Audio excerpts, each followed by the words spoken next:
Buenos días y bienvenidas a este nuevo webinar de la Fundación Navarra para la Excelencia en colaboración con Aletea Activa y ARPA Abogados Consultores. Tenemos con nosotros a dos expertas, a las que agradezco mucho su presencia hoy aquí.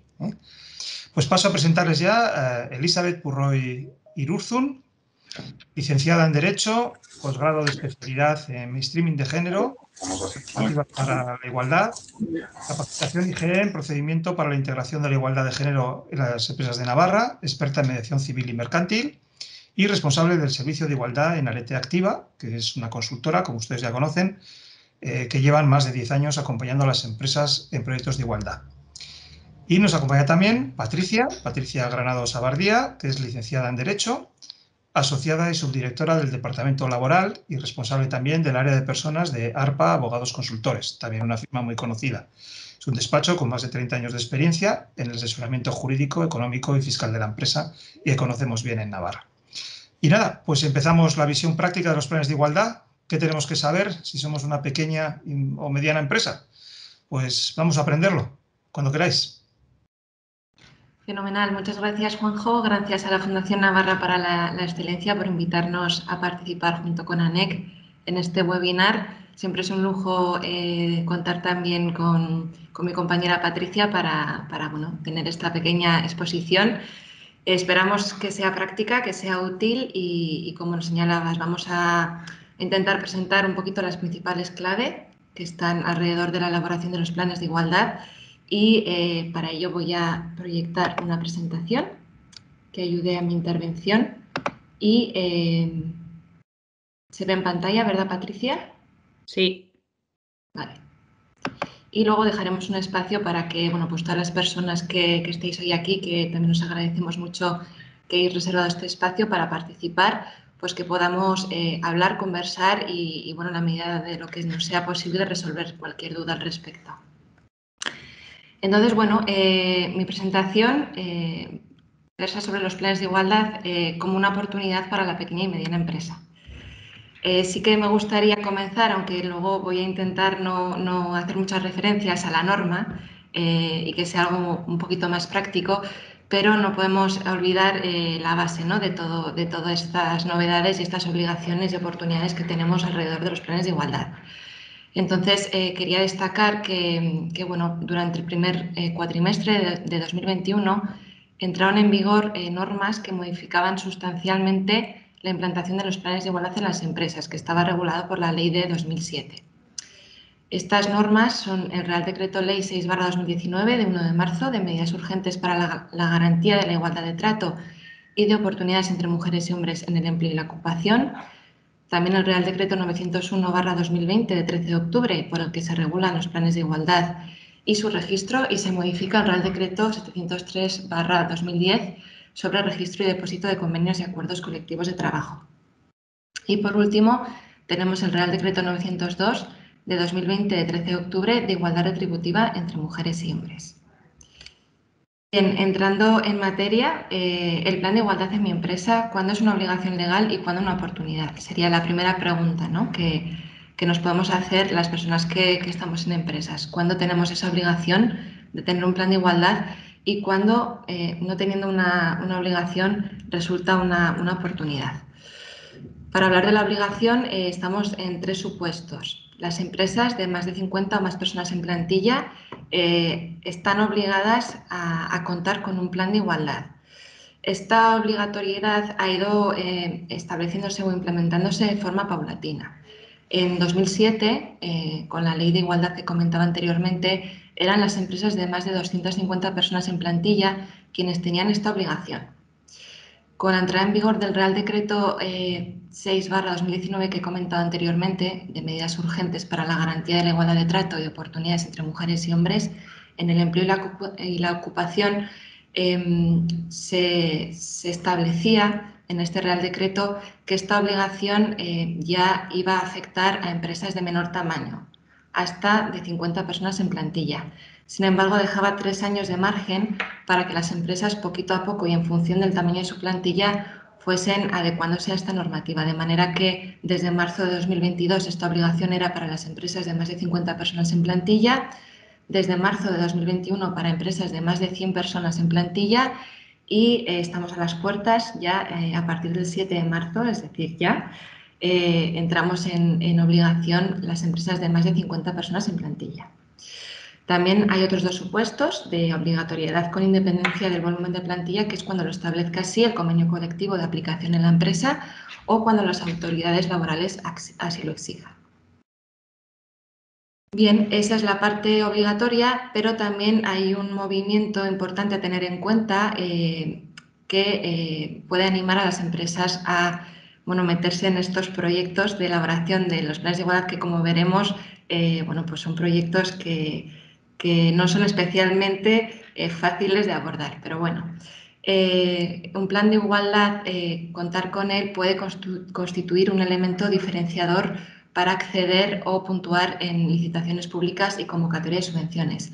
Y aquí he rescatado también la Ley de 2007 de contratos de sector público, que ya establece que en los contratos públicos se tienen que incluir consideraciones de tipo social, medioambiental y de innovación y desarrollo, que puede ser bien como criterios de adjudicación, bien como criterios cualitativos para evaluar la mejor calidad-precio o bien como condiciones especiales de ejecución.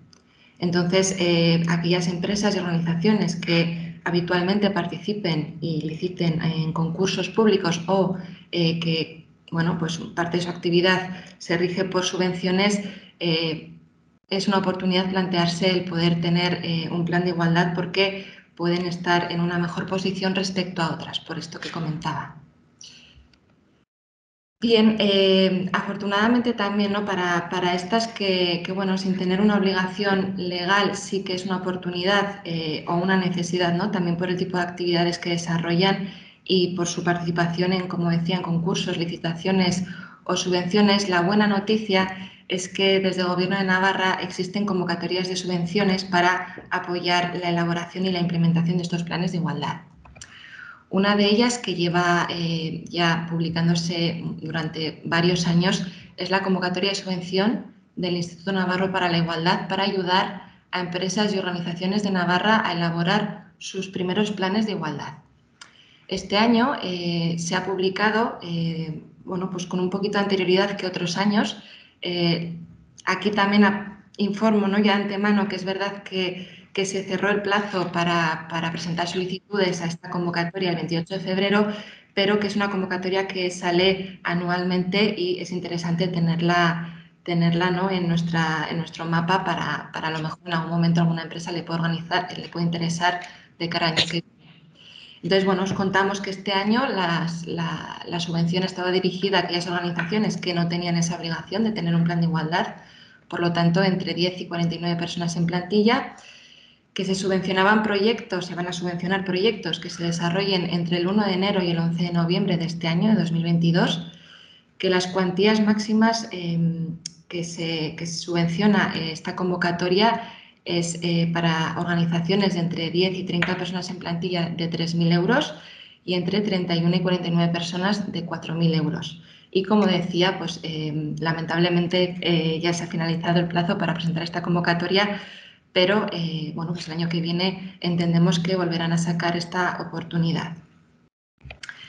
La segunda oportunidad de obtener ese apoyo en los recursos para trabajar e integrar el principio de igualdad en las organizaciones es la convocatoria de subvención del Departamento de Política de Empresa, Proyección Internacional y Trabajo para proyectos de ejecución de acciones previstas en los planes de igualdad en organizaciones de Navarra. Es una convocatoria más joven que la anterior, yo creo que ya estarán en su cuarto año y suele salir entre abril y mayo, pero bueno, veremos también este año, estaremos atentas y publicaremos también esta oportunidad. Hacemos referencia a los datos del anterior, ¿vale? ¿Quiénes se podían presentar? El anterior año eran organizaciones de entre 10 y 100 personas en plantilla, por lo que he comentado anteriormente, que el año pasado la obligatoriedad de los planes de igualdad estaba a partir de un volumen de plantilla de 100 personas. Por lo tanto, subvencionaban a aquellas organizaciones que no estaban legalmente obligadas a contar con un plan de igualdad. Este año entendemos que la obligación, que que el público objetivo será, las organizaciones, ¿no?, que puedan presentarse serán las que tengan entre 10 y 49 personas en plantilla. Y también otro requisito es que estas organizaciones cuenten ya con un plan de igualdad para la empresa elaborado o reactivado en los últimos 5 años, ¿vale? Y que esté todavía vigente. Entonces, la diferencia con la convocatoria anterior, la anterior era para elaborar los primeros planes de igualdad y además hay un apartado para implementar las primeras 3 medidas de esos planes de igualdad, y esta convocatoria se centra mucho en empresas, organizaciones que ya cuenten con un plan de igualdad y que quieran obtener recursos y ayuda y soporte para poder llevar a cabo esas acciones, esas medidas de actuación que están en sus proyectos y en sus planes de igualdad. Los proyectos que se subvencionaron el año pasado eran aquellos que se hubiesen desarrollado entre el 1 de enero y el 15 de noviembre de 2021 y la cuantía máxima para subvencionar por proyecto era de 5.000 euros. Y como os decía, una orientación es que el año pasado para presentar estas solicitudes el plazo finalizaba el 28 de mayo de 2021. ¿Vale? Entonces, bueno, teniendo ya la foto, ¿no?, con pinceladas breves que luego podemos profundizar si hay más preguntas al respecto, bueno, pues la obligación legal, ¿no? Estamos ya a las puertas, 7 de marzo, de que sea para empresas de más de 50 personas en plantilla, y la oportunidad para aquellas que se presentan a concursos, licitaciones o también puede ser, ¿no?, que lo tengan como una política de responsabilidad social y se animen a elaborar sus primeros planes de igualdad e implementarlos, pues tienen convocatorias de ayudas del Gobierno de Navarra para llevar a cabo estos proyectos. Si entramos ahora, ¿no?, en, bueno, pues bien, tengo obligación o no tengo obligación y me pongo en marcha, sin embargo, para elaborar este proyecto, pues también brevemente me gustaría poder trasladar las principales claves que desde nuestro punto de vista tenemos que tener en cuenta para elaborar estos proyectos, ¿no?, que van desde la composición de la comisión negociadora hasta el registro del plan. Todo esto son las novedades que señalaba al principio de mi exposición respecto a la regulación, ¿no?, que se ha puesto en marcha en 2021 al respecto. Entonces, bueno, pues comentar que estos reales decretos que hemos visto anteriormente, que es verdad que entraron en vigor en 2021, el 901 y el 902, bueno, pues realizan cambios en forma y en fondo bastante importantes y a tener en cuenta. El primero de ellos que nos gustaría destacar en esta exposición es bueno, que habla ya de que los planes de igualdad necesitan ser elaborados en el seno de lo que se llama una comisión negociadora. Los planes de igualdad se han elevado a categoría de convenio colectivo y se tienen que elaborar y negociar en el seno de lo que se llama la comisión negociadora, una mesa de negociación formal y oficial, que se encarga, como decía, de elaborar el contenido tanto del diagnóstico y del plan de igualdad. Y aquí destaco, ¿no?, la materia también, otro gran cambio en ese fondo de los planes de igualdad que introduce el Real Decreto 902, que es la auditoría de igualdad retributiva como parte del contenido de los planes de igualdad. Y esto es un viaje de ida y vuelta, porque tiene el encargo de obtener la información necesaria para poder trabajar, como decía, ese contenido de los planes de igualdad, incluido su diagnóstico, y de negociarlo y en su caso, de acordarlo, ¿vale? Y finalmente, otra gran novedad y otro cambio importante es que los planes de igualdad, para que existan como tales, tienen que estar registrados. Y vamos a ir profundizando en cada uno de estos 3 aspectos que queremos destacar en esta exposición. Entonces, comentábamos, los planes de igualdad deben ser negociados. ¿Quiénes tienen que negociar? Es verdad que Patricia, sé que luego os va a comentar con mayor detalle este aspecto, pero aquí, con vuestro permiso, pues ya señalo algunos de ellos, ¿no? La comisión negociadora señala la norma que tiene que estar compuesta de forma paritaria por la representación de la empresa y de las personas trabajadoras. Y aterriza más que, como regla general, por parte de las personas trabajadoras formarán parte de esta comisión negociadora, deben formar parte de esta comisión negociadora, o bien el comité de empresa, o bien delegadas o delegados de personal, si los hubiere, o, en su caso, las secciones sindicales, que en su conjunto sumen la mayoría de los miembros del comité. Y la gran novedad también aquí es que en las empresas donde no existan las representaciones legales por parte de las personas trabajadoras, hay que llamar, hay que invitar a la mesa negociadora a los sindicatos más representativos y los más representativos del sector al que pertenezca la empresa y que sean los que están en el convenio colectivo de aplicación. También señala la norma la posibilidad de contar con apoyo y asesoramiento externo para la elaboración de esta misión, de esta tarea de la comisión negociadora, que tendrán voz pero sin voto.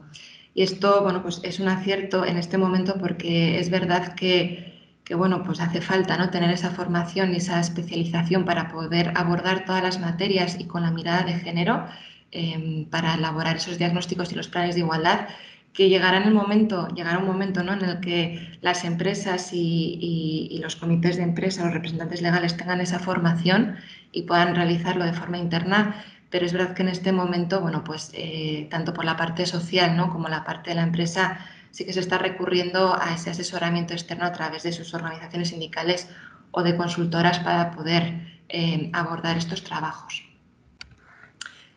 Bien, sabiendo quién tiene que negociar y quién tiene esa responsabilidad, ¿no?, que también es importante ese cambio de mirada, ¿no? Ya no es solo un tema que la empresa tenga la obligación, que es así, ¿no?, pero no es un encargo de la empresa y entonces la comisión negociadora, la parte social, dice lo que le parece al respecto. No, ya es un tema de co-crear, ¿no?, de estamos en este mismo barco y tenemos que hacer unos planteamientos y llegar a un acuerdo para que sean comunes, ¿no? ¿Y qué se trabaja, ¿no? ¿Cuál es el contenido mínimo? Que, como veremos, además, si no está este contenido mínimo, no va a poder la empresa o la organización registrar su plan de igualdad. Son los que veis en pantalla, que no es poco. Los leo. Se tiene que determinar, establecer y con nombres y apellidos, ¿no?, que quede muy claro quiénes son las personas, las partes que conciertan el plan de igualdad de esa comisión negociadora, cuál es el ámbito de aplicación de ese plan de igualdad, tanto personal como territorial y temporal. Tiene que contener el informe de diagnóstico de situación, cuál es la foto desde la perspectiva de género en ese momento en la organización, los resultados de la auditoría retributiva, que después veremos qué es esto de la auditoría de igualdad retributiva, una definición de objetivos, tanto cuantitativos como cualitativos, y subrayo esta parte porque también nos consta que desde RECCON Central, desde aquellas organizaciones, ¿no?, que tienen centros de trabajo no solo en Navarra, sino en otras comunidades autónomas y que tienen que registrar sus planes de igualdad a nivel nacional, en RECCON nacional, están prestando mucha atención y están exigiendo, ¿no?, que los planes de igualdad tengan también objetivos cuantitativos. Una descripción de las medidas que se plantean de aquí a 4 años en las organizaciones para poder cumplir con esos objetivos que se han planteado, medidas concretas, una identificación de medios y recursos para asignar, ¿no?, a esas medidas y que realmente sean efectivas, un calendario de actuaciones para implementar, hacer seguimiento y evaluación de las medidas del plan de igualdad, establecer también ese sistema de seguimiento, evaluación y revisión periódica de los planes de igualdad.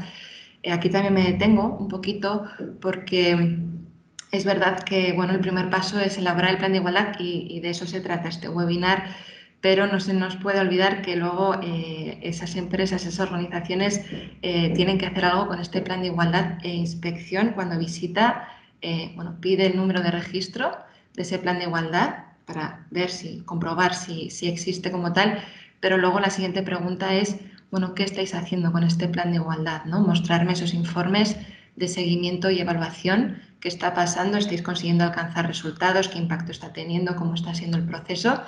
Entonces es muy importante que los planes de igualdad ya recojan cómo se va a hacer ese seguimiento, esa evaluación y esa revisión periódica de los planes de igualdad.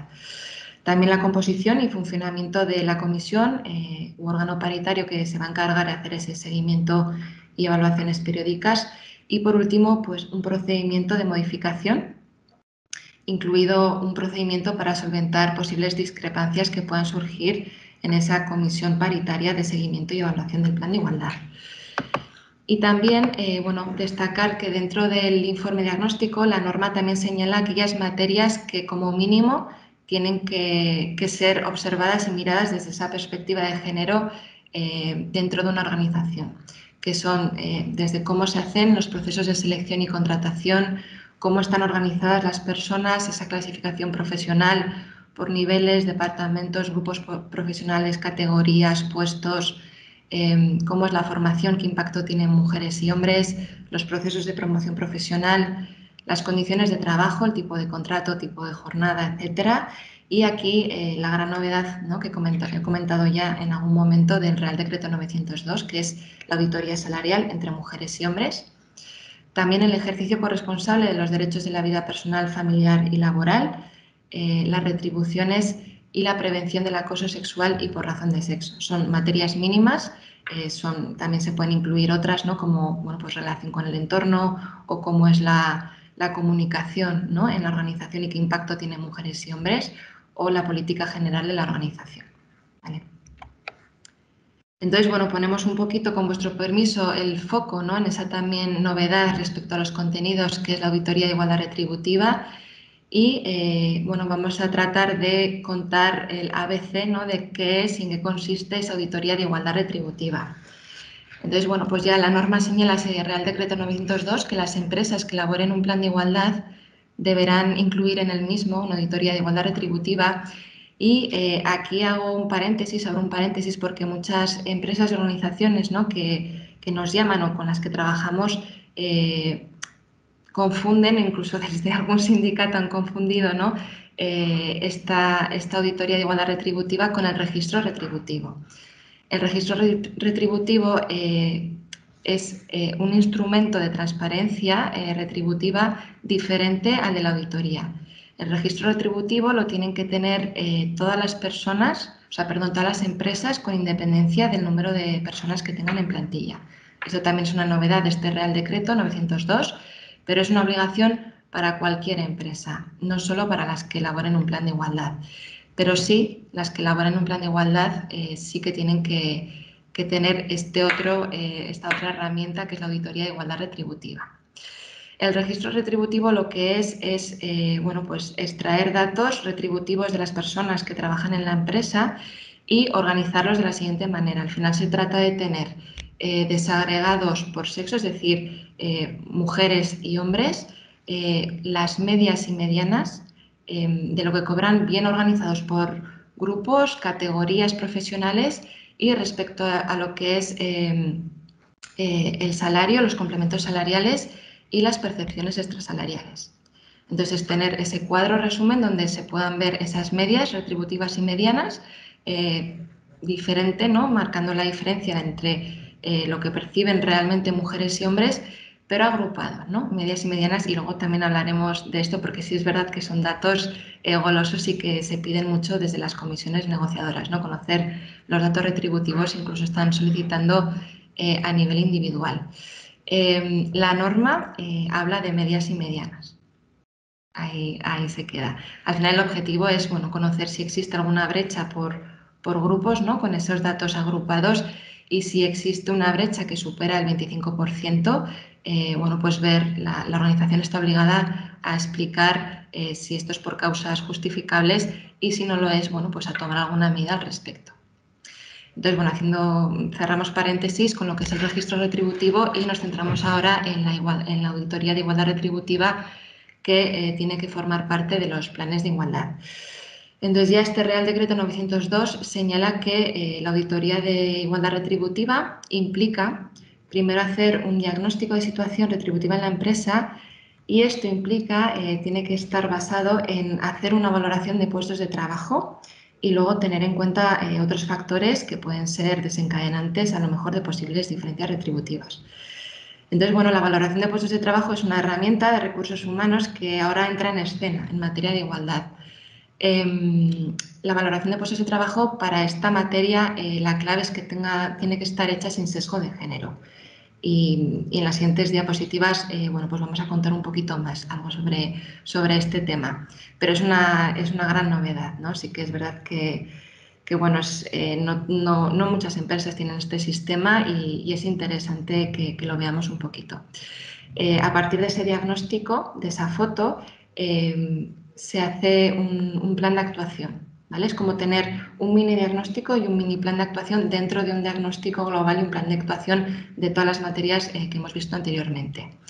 Y con posterioridad, al final lo que propone también la norma es que las empresas que hayan hecho un plan de igualdad y por lo tanto tengan una auditoría de igualdad retributiva en base a esa valoración de puestos de trabajo, tendrán que incorporar también en su registro retributivo esas medias y medianas de las agrupaciones de los trabajos de igual valor en la empresa, conforme a los resultados de la valoración de puestos de trabajo.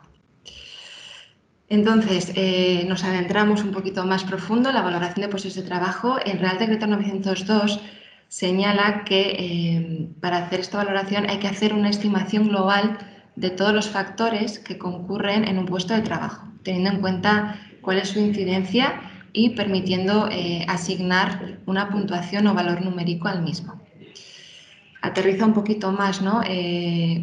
Respecto a, bueno, cuando hablamos de factores, dice que tienen que ser considerados de manera objetiva y esto implica pues, evitar valoraciones sociales que reflejen estereotipos de género y deben estar vinculados de manera necesaria y estricta con el desarrollo de la actividad laboral. Aquí hemos rescatado uno de los párrafos de la norma que habla de estos factores para ver un poquito ese espíritu y esa orientación, ¿no? de esa valoración de puestos de trabajo. Señala como posibles factores, no con carácter exhaustivo, pero sí que se pueden tener en cuenta para hacer esa valoración de puestos, la penosidad y la dificultad, las posturas forzadas, los movimientos repetitivos, la destreza, la minuciosidad, el aislamiento, la responsabilidad tanto económica como relacionada con el bienestar de las personas, la polivalencia, definición extensa de las obligaciones, las habilidades sociales, las habilidades de cuidado y atención a las personas y la capacidad de resolución de conflicto o la capacidad de organización. ¿Por qué los leo? Porque aquí está la clave de este tema, ¿no? que se ha preocupado la norma de señalar como ejemplo algunos factores y si veis, algunos de ellos son factores que podemos encontrar en puestos de trabajo que históricamente han venido, han sido ocupados en su mayoría por hombres y también otro tipo de factores, ¿no? Como habilidades sociales, habilidades de cuidado y atención a las personas, que bueno, pues son factores que se pueden encontrar más en puestos de trabajo, ¿no? Y actividades más típicamente, ¿no? Hasta la fecha femenina. Entonces, este es un poquito la clave de la cuestión, ¿no? que trata, lo que invita a esta norma es hacer una reflexión de todos los factores que atraviesan todos los puestos de trabajo de una empresa y que se les asigne un valor bueno, pues que sea real y que no intente no estar teñido, ¿no? por esas condicionantes o esas valoraciones sociales que hasta la fecha sí que se han dado en profesiones más feminizadas o masculinizadas. Este Real Decreto 902 señalaba que bueno, se iba a publicar también una orden ministerial que detallara cómo debe hacerse esa valoración de puestos de trabajo sin sesgo de género. Y aunque nos consta que se está trabajando mucho en esa orden ministerial, todavía no se ha publicado, con lo cual tenemos una obligación, tenemos una orientación, habla de factores, objetivos que atraviesen todos los puestos, que no tengan en cuenta esas valoraciones sociales y esos sesgos de género y que sea un sistema de puntos y factores. Entonces, bueno, pues ya ha pasado casi un año desde que ha entrado en vigor, ¿no? este Real Decreto y las empresas y organizaciones que han hecho un plan de igualdad en estos últimos meses algo han tenido que hacer. Entonces, bueno, nosotros como consultoras sí que estamos utilizando, ¿no? El modelo de la Organización Internacional del Trabajo, que ya tiene este modelo para hacer esa promoción de la igualdad salarial y la evaluación no sexista de los empleos, ¿vale? Entonces, es verdad, también nos han comentado desde Inspección aquí en Navarra que, bueno, que consideran que este es uno de los mejores modelos, ¿no? que se pueden seguir a la hora de hacer esta valoración de puestos sin sesgo de género. Entonces, con vuestro permiso, también os señalo un poquito las claves de este modelo. Al final lo que propone es que esos factores que señala la norma, ¿no? que hay que establecer para poder hacer la valoración de puestos de trabajo, pues este modelo propone que se agrupen en 4 grandes factores, ¿no? que sería el conocimiento y aptitudes en primer lugar, responsabilidad en segundo lugar, esfuerzo en tercer lugar y por último condiciones de trabajo. Y también propone que exista una horquilla de ponderación, ¿no?, de lo que valen los factores que se agrupen ahí en esos grandes cajones y, por ejemplo, conocimientos y aptitudes señala que, bueno, pues que su peso sea entre el 20 y el 35% respecto al total, responsabilidad entre el 25 y el 40% respecto al total, esfuerzo entre el 15 y el 25% y condiciones de trabajo entre el 5 y el 15%. A partir de ahí, bueno, pues da libertad, por supuesto, y faltaría más a las empresas y organizaciones para que definan en concreto esos subfactores, ¿no?, que se van a agrupar en esos grandes factores y teniendo en cuenta esa estimación, esa horquilla que propone, pues también asignarle una serie de puntuación a cada uno de esos subfactores, ¿no?, que los estáis viendo en pantalla. Estamos poniendo un ejemplo, ahora sí, ¿no?, de subfactores. Pues podría ser en el gran cajón de conocimientos y aptitudes, pues lo que es la preparación académica, la experiencia previa, competencias interpersonales y de comunicación, razonamiento y análisis. Si vamos a esfuerzo, pues podemos encontrar esfuerzo físico, esfuerzo emocional, concentración mental y esfuerzo sensorial, etcétera, etcétera. Y la principal también clave, como ya os adelantaba antes, es que una vez que se definan esos subfactores que normalmente, bueno, pues se pueden hacer, ¿no?, con organigramas, convenio colectivo, la descripción de los puestos de trabajo e incluso con entrevistas, ¿no?, a las propias personas que ocupan esos puestos y a sus responsables, después de definir, ¿no?, cuáles son esos subfactores, hay que asignarles unos puntos. Y lo que hay que procurar es identificar, ¿no?, esos subfactores, pues aquellos que entendemos que los encontramos más en puestos de trabajo que, como decía, históricamente se han ocupado más por hombres o bien por mujeres, y si se identifican, intentar asignarles una puntuación igual o equitativa, ¿no?, para no dejar de poner en valor aquellos subfactores de profesiones más típicamente femeninas, ¿vale? Al final, se trata de construir una matriz de valoración, ¿no?, y pasarla por todos los puestos, o sea, pasar todos los puestos de trabajo por esa matriz, y al final lo que vamos a tener es un ranking de puestos de trabajo con una puntuación, con una asignación de puntos. Entonces, bueno, pues aquí, lógicamente sin poner, es como también un ejemplo, ¿no?, de cómo quedaría la foto, pues veis, ¿no?, que el puesto 1, pues de todos los factores o subfactores, ¿no?, que se han tenido en cuenta, que en este caso pues serían 9, pues para el factor 1, por ejemplo, también veis otro recuadro más abajo, ¿no?, que hay que asignar una serie de grados. Por ejemplo, el más sencillo de entender sería el factor 1, que sería la formación. Bueno, pues se asigna 10 puntos para un grado 1, que sería a lo mejor, no se requiere formación.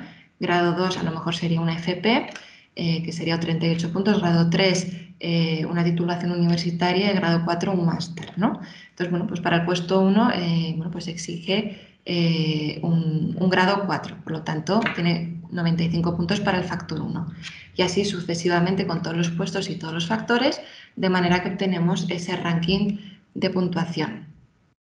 Y al final, bueno, pues como señalaba, ¿no?, lo difícil, bueno, pues se tiene esta puntuación, es como tener otra mirada. Ahora para el registro retributivo lo que se pide es agrupar a mujeres y hombres por grupos profesionales o categorías profesionales en función de convenio, y esta es otra mirada. Después de hacer esta valoración y obtener esta puntuación, tenemos el valor, ¿no?, que aporta supuestamente cada puesto en la organización, y se trata de decir, bueno, vamos a intentar agrupar por puestos de igual valor, porque es verdad que en este año a nosotros no nos ha tocado ningún caso en el que, por ejemplo, el puesto 1, 765 puntos, pues que haya otro puesto que exactamente haya obtenido 765 puntos. Entonces se agrupan por horquillas también de puntos, y se hace ese análisis de, bueno, cuánto están cobrando como media mujeres y hombres en esta agrupación por puestos de igual valor. Y si se ve alguna diferencia, alguna brecha a tener en cuenta, pues se trata de buscar las causas, y si están justificadas y no responden a una discriminación, ¿no?, directa por razón de género, bueno, pues se señala como tal. Y si en algún caso, pues bueno, se llama la atención algún dato, que al final se trata de eso, obtener información, de tener una nueva mirada, bueno, pues a lo mejor se puede plantear pues tomar alguna medida al respecto y plantear algún cambio. Y ya finalizamos el proceso. Señalábamos, ¿no?, por recordar la gran novedad en la constitución de esa comisión negociadora, y especialmente para aquellas organizaciones que normalmente son las más pequeñas, que no cuentan con representantes legales de la plantilla, pues que hay que llamar a los sindicatos más representativos e invitarles a negociar. También no podemos olvidarnos de que pues todos los contenidos, ¿no?, que establece la norma, que se tienen que mirar, abordar y tener en cuenta para que aquello sea realmente un proyecto y un plan de igualdad, incluida esa novedad de la auditoría de igualdad retributiva. Y por último, y no menos importante, es el registro público del plan de igualdad, ¿vale? Entonces, bueno, pues la norma señala el 901, el Real Decreto de 901, que los planes de igualdad tienen que ser de forma obligatoria, inscritos en el registro público. Si no, serán proyectos de igualdad, serán medidas de igualdad, pero nunca tendrán la consideración de plan de igualdad a efectos legales y de inspección. Y también señala que da igual si estos planes de igualdad se han hecho por obligación legal o de forma voluntaria. De cualquiera de las maneras, si quieren tener esta naturaleza, ¿no?, esta etiqueta de plan de igualdad, tienen que estar registrados. Y también señala que con independencia de si han sido o no acordados entre las partes, porque la norma señala la obligación de negociar, pero no la obligación de llegar a un acuerdo. Entonces sí que hay un apartado en el registro de convenios y acuerdos colectivos de trabajo, ¿no?, que está regulado en el Real Decreto 703/2010, y además en los registros de convenio colectivo regulados por las comunidades autónomas hay un apartado para registrar los planes de igualdad también no acordados, ¿no? Se tienen que registrar como no acordados, pero se registran como plan de igualdad. Y bueno, pues también repetir ese mensaje, ¿no?, que para que un plan de igualdad sea considerado como tal en el registro tiene que estar negociado en los términos previstos y tiene que contener lo previsto en la normativa respecto a la estructura, los ámbitos de diagnóstico y todo el detalle de análisis que se exige, ¿no?, de información cualitativa y cuantitativa de plantilla y de los procesos. Adelanto ya, y ojalá nuestras compañeras, ¿no?, del Departamento de Trabajo que están en Red con Navarra, que como decíamos antes, con Patricia comentábamos, ¿no?, que la verdad es que son súper accesibles y dan todas las facilidades, ¿no?, para preguntar dudas y para que las empresas y organizaciones, que no son muchas, ¿no?, las que se animan a registrar, a ponerse en marcha con esta obligación legal, lo intentan poner muy fácil. Pero es verdad que sabemos que desde el RESCON nacional no lo están poniendo tan fácil, ¿no?, para registrar. Están siendo muy estrictos, ¿no? Incluso hay alguna casuística en la que se invita a la negociación a los sindicatos, ¿no? Tal y como señala la norma. La norma establece 10 días de plazo para que los sindicatos se pronuncien al respecto y respondan, ¿no?, con un sí. Yo voy a participar en esta mesa negociadora. La norma señala que si no contestan en 10 días, ¿no?, pues se entiende que no aceptan esa invitación y, por lo tanto, bueno, pues la empresa puede seguir invitándoles, pero también puede seguir con el proceso, puede tener una comisión ad hoc, ¿no?, para que haya por lo menos voz por parte de la plantilla para elaborar ese plan de igualdad y registrarlo, no sin acuerdo, pero registrarlo como plan de igualdad. Pero es verdad que nos consta que están siendo muy estrictas a la hora de pedir que se insista, ¿no?, en que los sindicatos negocien, se sienten a negociar, y es verdad que también nos consta que los sindicatos están desbordados, ¿no?, porque ahora hay muchas demandas para negociar los planes de igualdad y no están llegando a todas las organizaciones de empresas a poderlos negociar. También están siendo muy estrictas en lo que son los contenidos, ¿no? Como señalaba al principio de mi exposición, también nos llegan, ¿no?, requerimientos de pues, que estén los objetivos cuantitativos, que esté claramente descrita la metodología que se ha seguido para hacer esa valoración de puestos de trabajo en la organización, y algún otro, etcétera, etcétera. Pero bueno, lo podemos conversar más adelante en la fase de ruegos y preguntas. Y ya, bueno, pues por último, para finalizar, también que desde que se firma ese plan de igualdad, la empresa tiene 15 días, ya sí que es una obligación de la empresa para registrar ese plan de igualdad, y que para hacerlo, bueno, pues tiene que rellenar, cumplimentar unos datos del plan y del proceso, y también adjuntar una serie de documentos clave que van desde el acta constitutiva de esa comisión negociadora, todas las actas de las sesiones de negociación del diagnóstico del plan de igualdad, el plan de igualdad firmado por todas las partes, en su caso, claro, también el plan de igualdad en formato Word y también un documento, ¿no?, en el que deleguen una persona específica para poder hacer ese registro electrónico del plan de igualdad. Hasta aquí mi exposición. Nada, le doy paso a mi compañera Patricia. Muchísimas gracias, Elizabeth. Muy interesante. Pues sí, le damos paso a Patricia en este webinar organizado por la Fundación y ANEC conjuntamente. Y nada, cuando quieras, Patricia. Sí, a ver, un segundo, que me parece que vosotros estáis viendo, pero yo no me deja ver la presentación. Un momento, ¿eh? Bueno, como dicen en la televisión, son riesgos del directo, ¿no? Dicen así, ¿no? Los que viven de este tema también les pasa, así que nosotros que somos casi amateur, aunque las circunstancias nos han obligado a aprender rápidamente, ¿eh?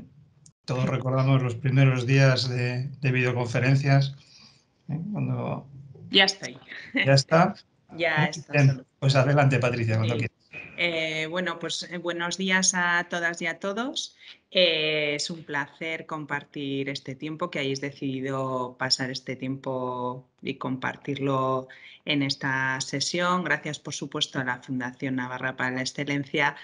Y es un placer compartir de nuevo pues, exposición con mi compañera Elizabeth de Arete, con la que hemos tenido ocasión de participar en varios proyectos de elaboraciones de plan de igualdad, un poco pues, desde los diferentes prismas, ¿no? Desde el punto de vista más jurídico, y ellos pues y ellas más técnico, consultor, en lo que se refiere pues a todo el tema técnico de auditorías retributivas, valoraciones de puesto y estas cuestiones, ¿no? Mi exposición voy a tratar un poco de incidir en aquellos aspectos más prácticos, voy a pasar un poco por encima aquellas cuestiones, aunque son generales, pero que ya Elizabeth pues ya lo ha expuesto anteriormente. Y bueno, adelanto que hay una cuestión fundamental, que es el tema de la comisión negociadora, que ya ha comentado ella previamente, que la verdad es que en supuestos pueden resultar muy fácil, pero en otros supuestos realmente es complicado por la redacción de la norma llegar a establecer una certeza absoluta de la constitución de la mesa negociadora, de una forma de que no pueda existir luego ningún tipo de problema de impugnación de ese plan de igualdad, ¿no? Pero bueno, vamos a empezar y nos adentramos un poco y ya incidiremos más adelante en la exposición en esta cuestión que resulta trascendental, porque obviamente es el inicio del proceso, y por otro lado, pues no, en algunos casos pues no es demasiado sencillo, ¿no? A ver. Bueno, por deformación profesional, permitirme que empiece un poco con la referencia normativa, ¿no? ¿Cuál es la razón del nacimiento de todo, luego de la sucesión normativa que ha habido, ¿no? Y bueno, pues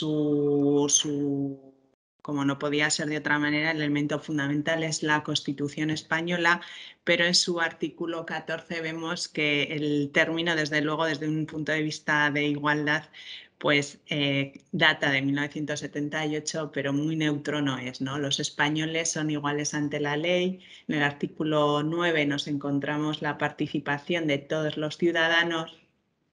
Y bueno, estos preceptos que son, como decía, el eje, ¿no?, de la Ley Orgánica 3/2007 y la sucesión de normas posteriores, pues vemos que todavía siguen intactas en cuanto a su terminología, ¿no? Posteriormente, y un poco por sucesión, tenemos la Ley Orgánica 3/2007, en la que se nos consagra pues, unos principios de la ley, que es el principio de igualdad de trato entre mujeres y hombres, el principio de igualdad de interpretación y aplicación de normas, la igualdad de trato, la prohibición de discriminación directa e indirecta, y esto es importante. En muchas ocasiones nos hemos encontrado con supuestos en los que conscientemente una empresa no era, no percibía desde luego que estaba teniendo una conducta de discriminación, porque no es una discriminación directa, pero sí que puede darse pues, una discriminación indirecta cuando pues realmente lo que hay es un sesgo de género, ¿no? Pues que determinados puestos pues, siempre sean ocupados por hombres o que determinados puestos sean ocupados por mujeres y efectivamente esos puestos tengan diferente retribución, y ahí pues puede ser que nos puedan apreciar pues una discriminación indirecta por razón de sexo. Luego hay una cuestión importante que es el tema de que en un procedimiento judicial pues va a existir una inversión de la carga de la prueba. Es decir, si hay un indicio de una discriminación por razón de sexo, va a ser la empresa quien va a tener que demostrar que desde luego esa actuación no ha tenido nada que ver con pues una discriminación por razón de sexo. Surge el Real Decreto 901/2020, ¿vale? Que ya hemos analizado, ya se ha comentado, que la entrada en vigor fue el 14 de enero de 2021. Aquí tenemos unas obligaciones que quizás incluso las empresas que no alcanzan, ¿no?, el nivel de 50 o más personas trabajadoras, porque como comentaba Elizabeth, ya estamos en puertas del 7 de marzo y obviamente ahí ya se abre una nueva obligación, y voy a hacer la incisión porque es muy habitual que se comente el tema de más de 50 personas trabajadoras. No, la obligación surge a partir de un nivel de personas en la organización de 50 o más personas trabajadoras. Y la siguiente pregunta es, bueno, si yo no estoy dentro de esos umbrales, mi obligación o yo ya no tengo que hacer nada en materia de igualdad. Bueno, pues esto no es correcto, ¿no?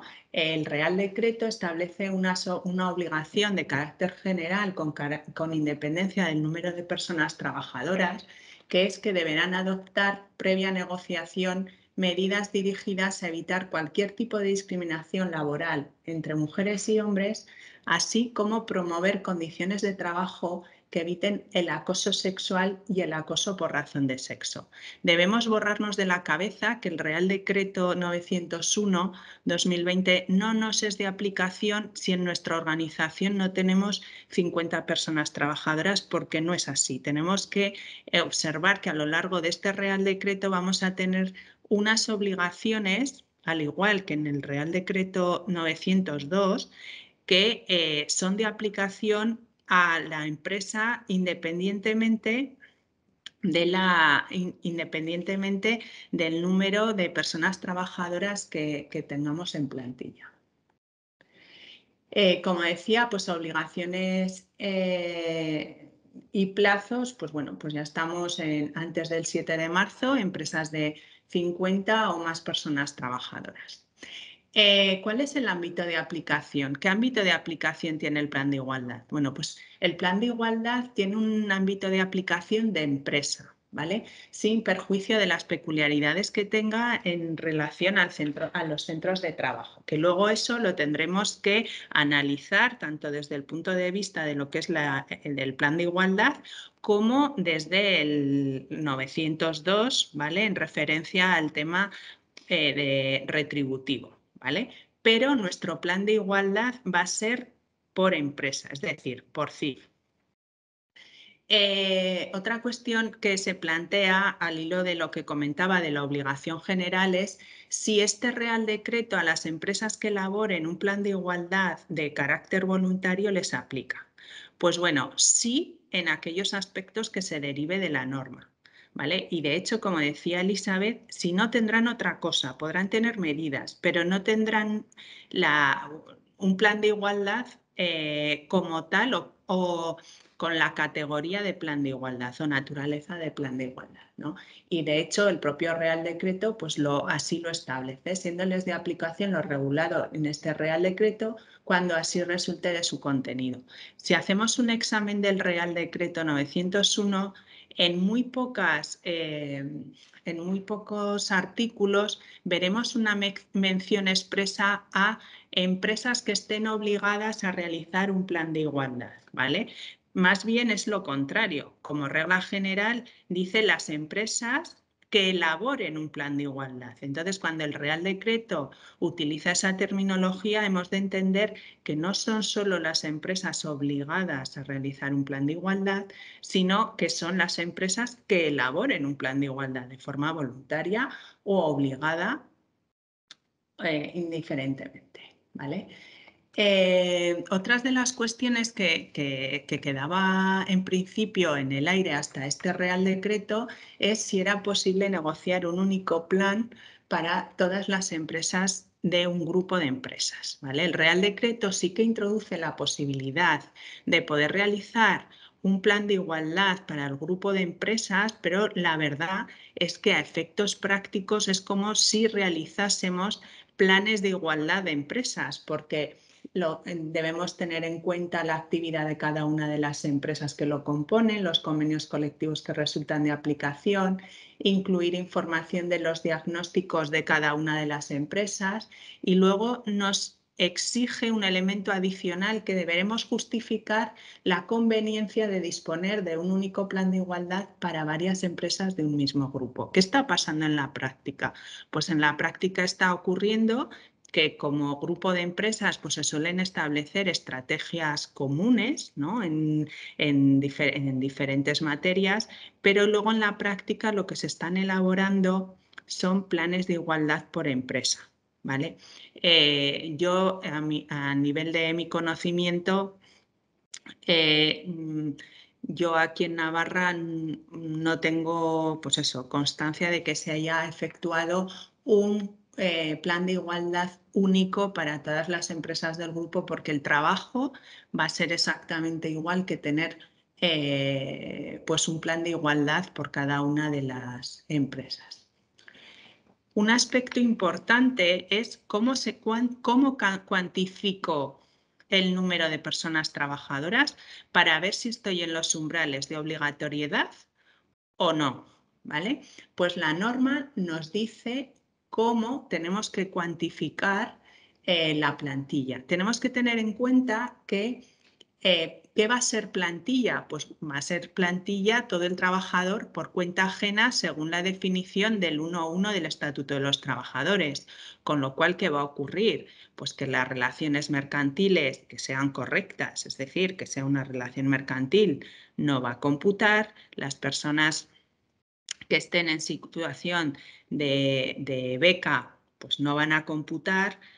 Y estas cuestiones, pues desde el punto de vista de despacho han sido recurrentes, ¿no? Entonces, de primeras yo tengo que computar las personas que tengan una relación por cuenta ajena con la empresa, a salvo de, como veremos, que también se tienen en cuenta los trabajadores puestos a disposición por empresas de trabajo temporal.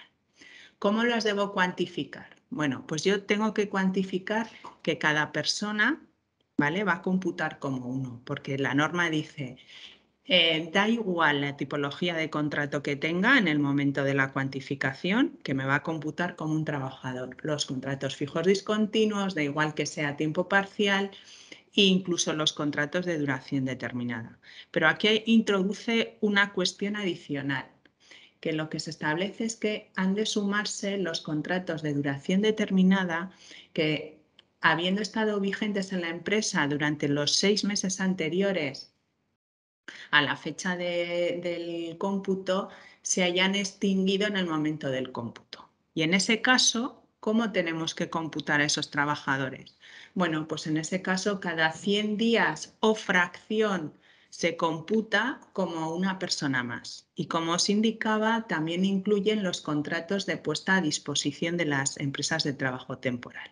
En este caso, en los casos de empresas de trabajo temporal, el Real Decreto no nos dice nada respecto de los contratos de puestas a disposición que se hayan extinguido. Es decir, a lo que me quiero referir es que aunque los supuestos a los que yo acudo o podría acudir a una contratación vía de empresa de trabajo temporal son los supuestos de duración determinada, el legislador respecto a los contratos de puesta a disposición ha dicho: oye, los contratos de puesta a disposición. Bueno, pues los contratos de puesta a disposición, que a mi criterio se está refiriendo a los contratos de puesta a disposición en el momento del cómputo.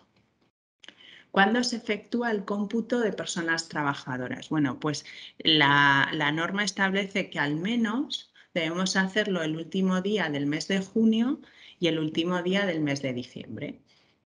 ¿Y qué ocurre si yo tengo una variación de plantilla?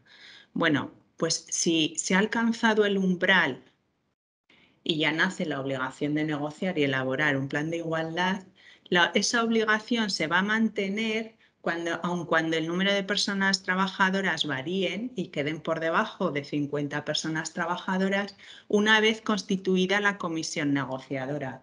Y hasta que concluya el periodo de vigencia del plan de igualdad. Una vez que concluya el plan de igualdad, si mi plantilla pues está por debajo de estos umbrales, pues yo no tendré por qué, no estaré obligado a tener un plan de igualdad nuevo, bueno, hacer un nuevo plan de igualdad, ¿no?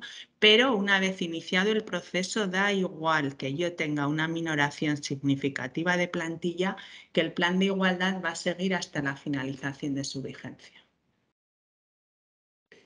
¿Qué es lo que tengo que hacer? Yo ya he comprobado que yo he alcanzado ese nivel de número de personas trabajadoras y ¿qué tengo que hacer? ¿Cómo se inicia ese proceso de negociación?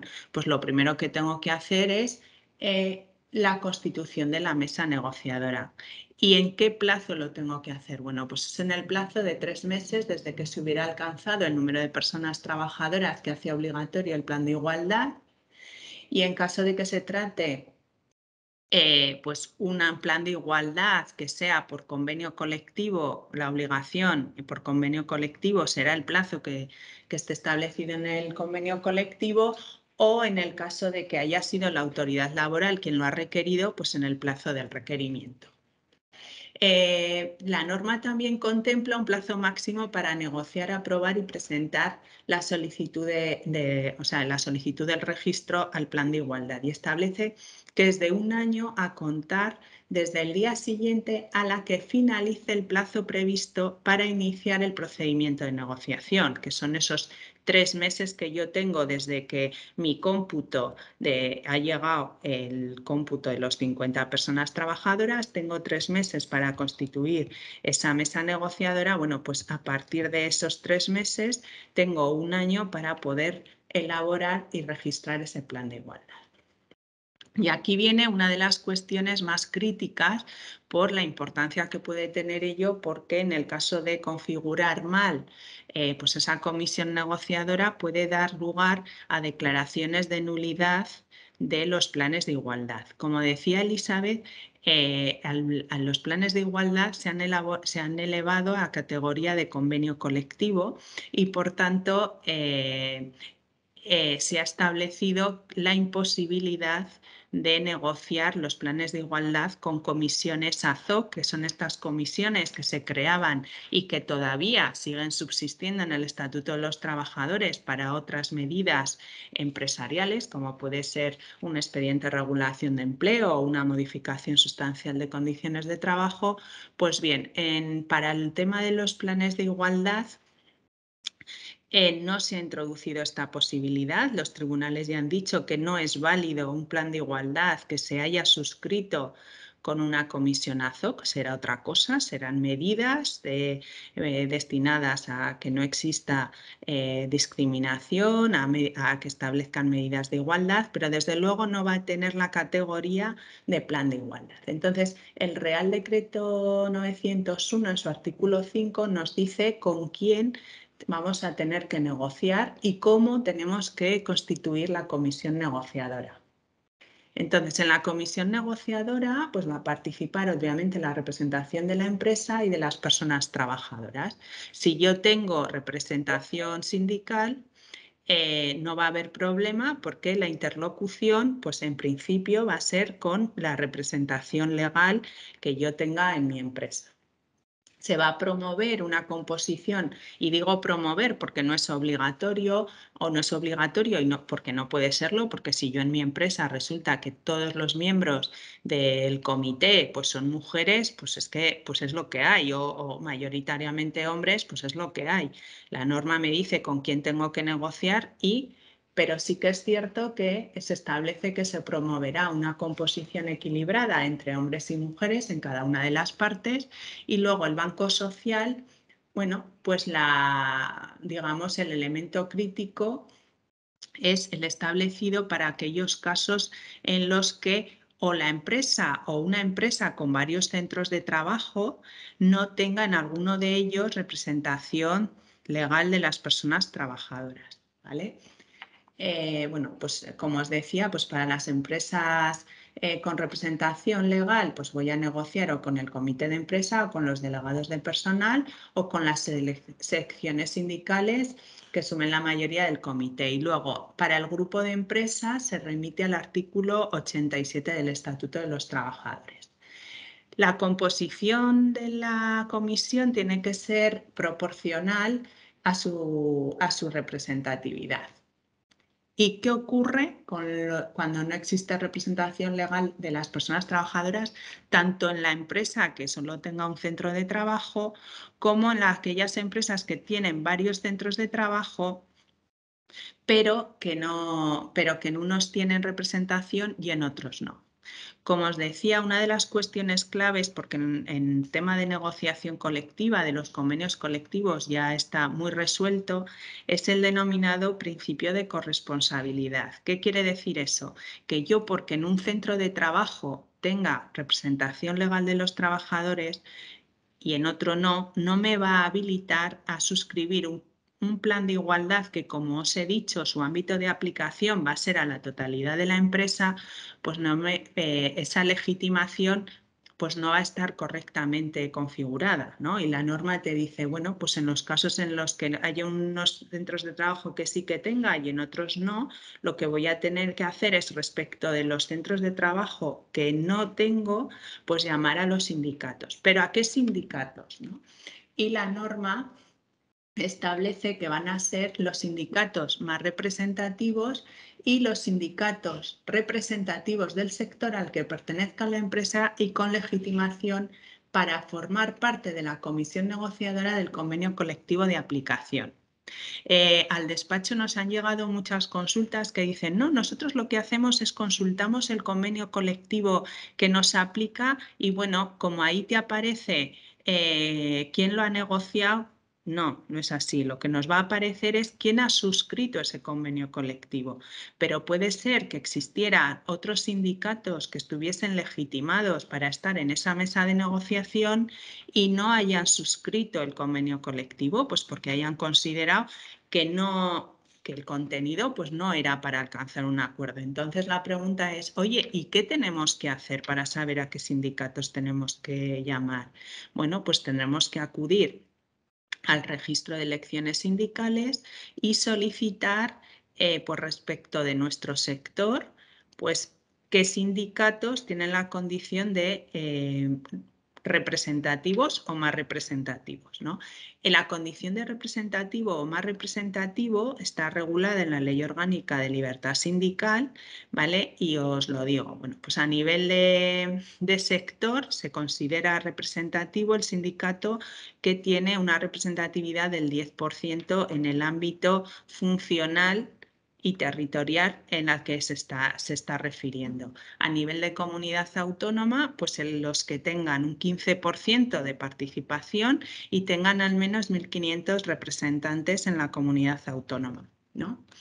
La problemática aquí surge en aquellas empresas en las que tienen centros de trabajo a los que se les aplican diferentes convenios colectivos de aplicación y que se encuentran en diferentes comunidades autónomas, ¿vale? Porque aquí, claro, pues a nivel de más representativo, si mi plan de igualdad es estatal, quiero decir, porque aplica a centros de trabajo de diferentes comunidades autónomas, lo lógico es que yo llamase a los sindicatos más representativos estatales, que son UGT y comisiones obreras, ¿vale? E incluso podríamos llamar a los más representativos a nivel de comunidad autónoma, si los hay, pues porque los sindicatos más representativos de comunidad autónoma también están legitimados para negociar convenios colectivos de ámbito estatal. ¿Vale? Esto es algo que no está resuelto y en la práctica, pues si hay alguna consulta que hemos realizado, lo fácil es decir, oye, tú llama a todos y luego que ellos se repartan la representatividad en su parte social, ¿no?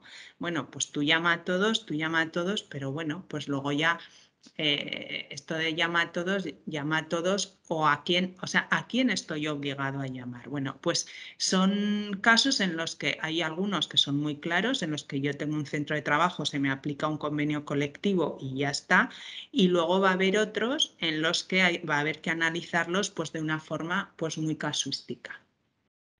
Hay número máximo.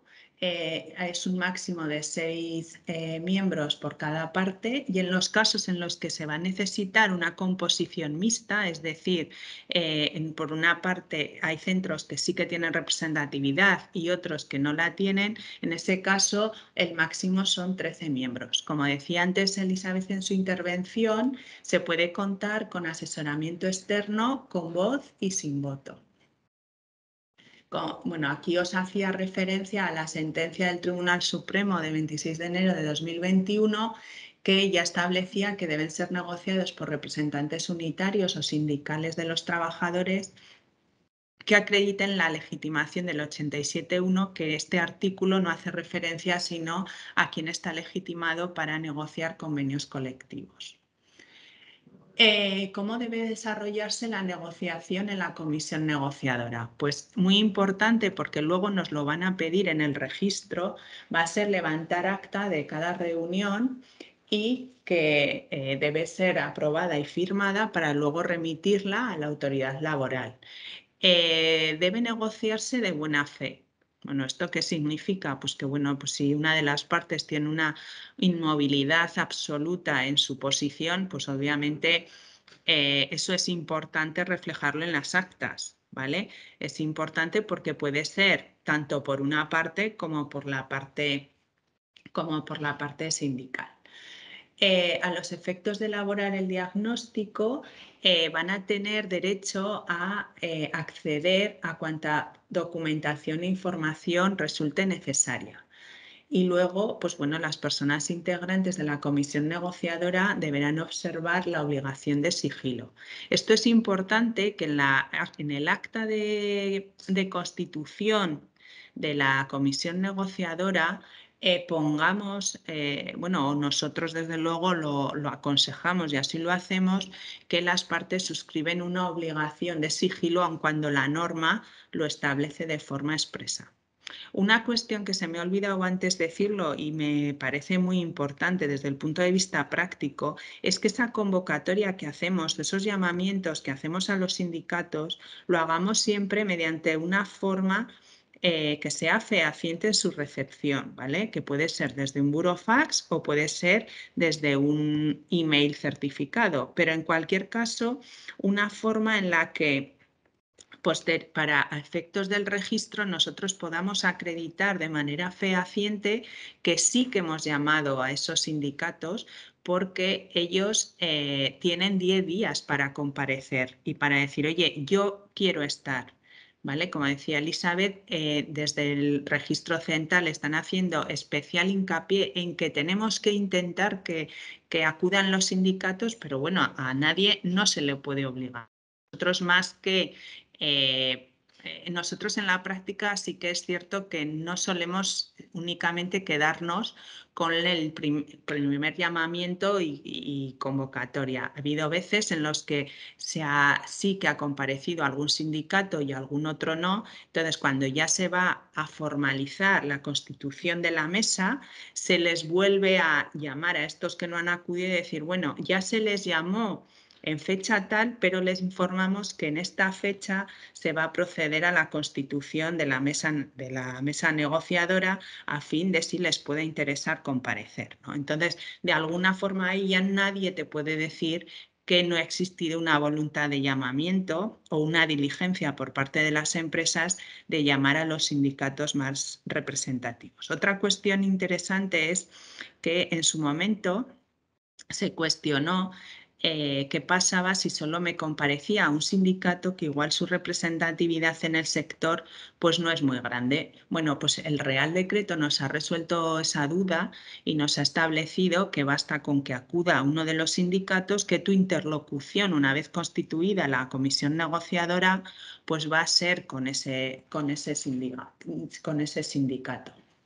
Luego es muy importante, a efectos prácticos también, que la comisión, a la hora de constituir la comisión negociadora, quede muy bien reflejado qué grado en el banco social, qué grado de representatividad se otorga a cada uno de los sindicatos, porque ¿qué nos puede pasar? Al igual que en un convenio colectivo, que yo esté negociando el plan de igualdad y no es obligatorio acordarlo, ¿vale? Pero si para que se considere acordado tenemos que llegar a la mayoría de la representación de las personas trabajadoras. Con lo cual, si yo estoy de acuerdo con uno de los sindicatos, pero su porcentaje pues es menor al 50%, obviamente será bueno hacerlo constar que ese sindicato considera que ese plan de igualdad, pues vamos, que si por él hubiera sido, pues se hubiera consignado como acordado, ¿no? Pero que por no alcanzar ese porcentaje, pues no podemos considerarlo como acordado. Entonces, es importante que en el acta de constitución pongamos el porcentaje de representatividad que se otorga a cada uno de los sindicatos, que en algunas ocasiones pues, da lugar a sus más y sus menos entre los propios sindicatos. Las fases de elaboración del plan de igualdad, pues va a ser el diagnóstico, diseñar y establecer medidas y la prioridad de su aplicación y luego elaborar un informe del plan de igualdad. El contenido ya lo hemos visto, ya lo ha expuesto Elizabeth, y luego obviamente tenemos que hacer un seguimiento y revisión del plan de igualdad, ¿vale? Se realiza un seguimiento. La comisión de seguimiento no tiene por qué coincidir con la comisión negociadora. De hecho, cuando en empresas en las que no existe representación legal de las personas trabajadoras, pues no es muy ágil el hecho de que la comisión de seguimiento sea realizada por la misma comisión negociadora, ¿vale? Lo que sí que a efectos prácticos puede resultar interesante que, aunque comparezcan en las comisiones negociadoras sin voz, o sea, sin voto, pero puede resultar interesante que personas de la empresa o trabajadores y trabajadoras de la empresa puedan, es que se puede sugerir a modo de que quede configurada la comisión negociadora, decir, oye, pues se pueden, igual que hemos dicho que se puede contar con el asesoramiento en muchas organizaciones, qué mejor asesoramiento que las propias personas trabajadoras que saben la problemática y la forma de hacer que se tienen en una determinada organización que igual nada tiene que ver con otra del sector, ¿no? Entonces, pues bueno, puede ser interesante que esas personas que luego si han estado, pues puedan ser parte de realizar el seguimiento, ¿no? También contemplamos aquí cuando hay que revisar un plan de igualdad. Bueno, pues cuando lo detectemos por el seguimiento. Es importante también en los casos de fusión, transformación o modificación del estatus jurídico de la empresa, que a este caso pues, nos referimos a cambio de modalidad de la forma jurídica de la empresa, o que se introduzcan pues, modificaciones sustanciales en la plantilla, pues sus formas de organización, modificaciones sustanciales del trabajo, o cuando una resolución judicial pues, condene a la empresa por discriminación directa o indirecta, como os comentaba. Las medidas, bueno, pues las medidas se pueden modificar en cualquier momento durante su vigencia. Y luego hay que inscribir el plan. Pues bueno, pues ya lo hemos dicho que si no va a tener otra consideración, pero no de plan de igualdad. Para que os quede claro, tendremos que inscribir el plan de igualdad en el registro central cuando nuestra empresa tenga centros de trabajo, ¿vale?, en 2 comunidades autónomas. ¿Vale? A partir de ahí el registro ya no será el competente el de Navarra, sino que el competente será el central. ¿Vale? Bueno, ¿y qué pasaba si hemos tenido un plan de igualdad que no contaba con todo el contenido? Bueno, pues que el 14 de enero de 2022 ya lo deberíamos haber adaptado, ¿no? Y bueno, pues aquí se está dando una circunstancia que lo comentábamos Elizabeth y yo ayer, pues que bueno, que hay una llamada en los propios registros en los que ponen que estos tipos de planes de igualdad pues están teniendo vigencia hasta el 14 de enero de 2022 con toda la connotación que ello puede tener. Por razones de tiempo, creo, ya no me voy a poder adentrar mucho en el Real Decreto 902, pero sí que quiero dejar un poco o incidir, ¿no?, en que el registro salarial no es algo que haya venido implantado por esta norma. El registro salarial ya se introdujo por el Real Decreto Ley 6/2019, es decir, desde marzo de 2019 ya tenemos obligación de tener un registro salarial porque se modificaba el artículo 28 del Estatuto de los Trabajadores.